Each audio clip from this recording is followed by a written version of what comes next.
Hi hello friends, నేను మీ సిరిడోరా సిస్టర్ని. ఈరోజు మన రెసిపీ వచ్చేసి చాలా చాలా ఈజీగా చేసేసుకునే క్యారెట్ హల్వా అండి. ఎట్లా చేయాలో చూసేద్దామా? చాలా ఈజీగా చేసేయచ్చు. మీరు కూడా ఇంట్లో ఈజీ అనుకుంటూ చేసేయచ్చు అనమాట. చాలా టేస్టీగా కూడా ఉంటుంది. పిల్లలు చాలా ఇష్టంగా కూడా తింటారు. ఒకసారి నేను చెప్పిన టిప్స్లో ట్రై చేసేయండి. ముందుగా ఒక ప్యాన్ అయితే పెట్టుకోండి స్టవ్ మీద. దాంట్లోకి ఒక స్పూను నెయ్యిని వేసుకోండి. మీ ఇష్టం అండి, నెయ్యి అయినా వేసుకోవచ్చు, నూనె అయినా వేసుకోవచ్చు. కాకపోతే నెయ్యి వేసుకుంటే చాలా టేస్ట్గా ఉంటుంది కాబట్టి నెయ్యిని వేసుకుంటున్నాను. నేనైతే ఒక స్పూన్ వేసుకుంటే సరిపోతుంది. దాంట్లోకి మనకి ఇష్టమైన డ్రై ఫ్రూట్స్ని అయితే యాడ్ చేసేసుకోవచ్చు. నేనైతే జీడిపప్పు కిస్మిస్ని యాడ్ చేసుకొని దోరగా వేయించేసుకున్నానండి. దోరగా వేయించేసుకున్న తర్వాత వేరే గిన్నెలోకి అయితే ట్రాన్స్ఫర్ చేసేసుకున్నాను నేను.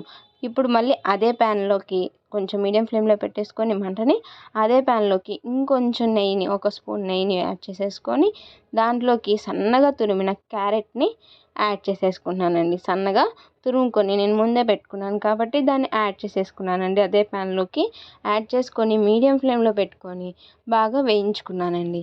దీంట్లోకి నెయ్యిని ఎక్కువ మోతాదులో యాడ్ చేస్తే చాలా టేస్టీగా ఉంటుందండి. లేదు అని అంటారా, కాస్త నూనెని కూడా యాడ్ చేసుకోవచ్చు. ఫ్లేవర్ అయితే కొంచెం ఆయిలీ స్మెల్ వస్తుంది కాబట్టి మీరు చూసి యాడ్ చేసుకోండి. నెయ్యి అయితే చాలా బెటర్గా ఉంటుంది కాబట్టి నెయ్యిని యాడ్ చేసుకోండి. నాకైతే 4 స్పూన్స్ ఆఫ్ నెయ్యిని అయితే పట్టిందండి. మీరు కూడా ట్రై చేయండి నెయ్యిని యాడ్ చేసుకోవడానికి, చాలా టేస్టీగా ఉంటుంది. ఇలా ఒక స్పూన్ నెయ్యిని యాడ్ చేసుకొని గరిటెతో తిప్పుకుంటూ ఉండాలి. లేకపోతే అది కొంచెం అడుగు మాడిపోయి నల్లగా అయిపోతుంది. అట్లా అవ్వకూడదు అని అనుకుంటే మీరు చిన్నగా తిప్పుకుంటూ ఉండాలి. ఇలాగా 2 నిమిషాలకు ఒకసారి గరిటెతో తిప్పుకుంటూ పెట్టుకుంటూ ఉండాలన్నమాట. ఇట్లాగా కొంచెం మనకి మనం తురుముకున్న క్యారెట్ అనేది కొంచెం కలర్ చేంజ్ అవుతుందన్నమాట. కొంచెం మెత్తగా కూడా అయిపోతుందన్నమాట. అలాంటప్పుడు మనం ఒక కప్పు, అంటే ఇది 250 ml కప్ అనమాట. ఈ 250 ml కప్పుతో నేను మిల్క్ని అయితే యాడ్ చేసుకున్నానండి. కోల్డ్ మిల్క్ యాడ్ చేసుకున్నాను. నేనేం హీట్ చేయలేదు పాలని, నార్మల్గానే యాడ్ చేసేసానండి పాలని. మీరు హీట్ చేస్తే అని చెప్పి నేనైతే చెప్పను. కోల్డ్ మిల్క్ అయితే యాడ్ చేసేయచ్చు. మళ్ళీ హీట్ అంటే మళ్ళీ అదొక ప్రాసెస్. ఒక కప్పు కోల్డ్ మిల్క్ని అయితే యాడ్ చేసాను క్యారెట్లోనికి. అది బాగా వేగిన తర్వాత ఇలాగ పైకి తేలుతూ ఉంటుందన్నమాట. క్యారెట్ అనేది కూడా కొంచెం మెత్తగా అయిపోతుంది. ఇట్లా కాసేపు ఇలా వేయించుకోవాలి. 1 లేదా ఒక 5 నిమిషాలు చాలండి. బాగా వేగిపోతుంది, మెత్తగా కూడా అయిపోతుంది. ఇట్లాగా మెత్తగా అయిపోయిన తర్వాత ఇందాకడ మనం పాలని ఏ కప్పుతో అయితే కొలిచామో అదే కప్పుతో 1 కప్పు షుగర్ని అయితే యాడ్ చేసేసుకోండి. మీరు షుగర్ పౌడర్ అయినా యాడ్ చేసుకోవచ్చు, లేకపోతే డైరెక్ట్గా షుగర్ అయినా యాడ్ చేసుకోవచ్చు. ఇలా షుగర్ని 1 కప్పు యాడ్ చేసేసుకొని ఇలాగ మొత్తం కలిపి పెట్టేసుకోండి. లేదు ఇలాగా మొత్తం షుగర్ ఇలా యాడ్ చేయను అని అన్నా కానీ మిల్క్తో పాటు, అంటే మిల్క్ విడిగా కలుపుతాం కదండి మనం, ఆ మిల్క్లోనే షుగర్ని యాడ్ చేసేసి మొత్తం మెల్ట్ చేసేసి ఆ మిల్క్తో పాటు పోసేసుకోవచ్చండి. అలా కాకపోయినా ఇట్లా అయినా చేసుకోవచ్చు, అది మన ఇష్టం అండి.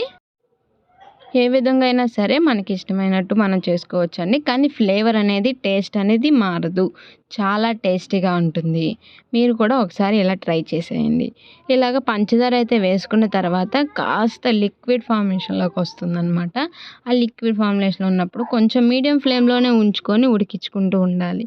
ఇలా కాస్త మెత్తగా, అంటే దగ్గర పడిద్ది అనమాట, మెత్తగా హల్వా టైప్ అవ్వటానికి.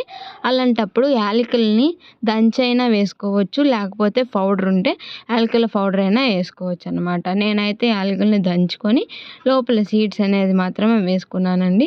ఇలాగా యాలకుల్ని కూడా యాడ్ చేసి ఇంకొంచెం సేపు నేను మొత్తం ఉడకనిచ్చానండి. ఇలాగా ఉడకనిచ్చినప్పుడు ఆ వాటర్ అనేది, అంటే షుగర్ అనేది మెల్ట్ అయిపోయి లిక్విడ్ టైప్ ఫామ్ అయింది కాబట్టి అది కూడా కరిగిపోయేంత, మొత్తం ఎండిపోయేంత వరకు, ఆవిరైపోయేంత వరకు నేను ఉడకనిచ్చానండి. ఇట్లాగా బాగా ఉడికేసిన తర్వాత ఇందాకడ మనం నెయ్యిలో వేయించుకున్న డ్రై ఫ్రూట్స్ని యాడ్ చేసేసుకున్నానండి. ఇలాగ కాసేపు యాడ్ చేసేసుకున్న తర్వాత కాసేపు కొంచెం మగ్గనిస్తే చాలండి. చాలా టేస్టీగా మనకి క్యారెట్ హల్వా రెడీ అయిపోతుందండి. నేనైతే ఇంకొంచెం సేపు దగ్గర పడేంత వరకు ఉడకనిచ్చానండి.